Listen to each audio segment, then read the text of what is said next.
এই মুহূৰ্তত এক ব্ৰেকিং নিউজ ভুল পথ আৰু বেয়া ৰাস্তা বনোৱা ইঞ্জিনিয়াৰৰ বাঢ়িছে বিপদ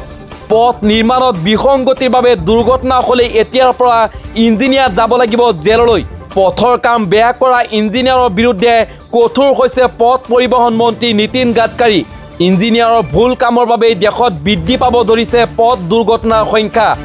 বিসংগতিপূৰ্ণ ডিপিআৰৰ বাবে ঘাইপথত বাঢ়িছে দুৰ্ঘটনাৰ সংখ্যা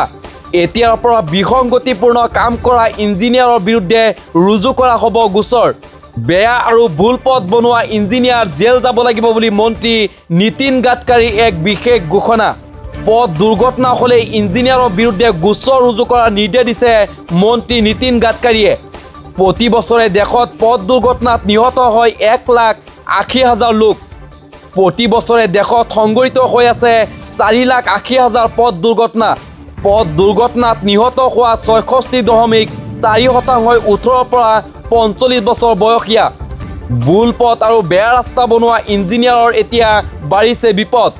পথ নিৰ্মাণত বিসংগতিৰ বাবে দুৰ্ঘটনা হ'লেই এতিয়াৰ পৰা ইঞ্জিনিয়াৰ যাব লাগিব জেললৈ পথৰ কাম বেয়া কৰা ইঞ্জিনিয়াৰৰ বিৰুদ্ধে কঠোৰ হৈছে পথ পৰিবহণ মন্ত্ৰী নীতিন গাডকাৰী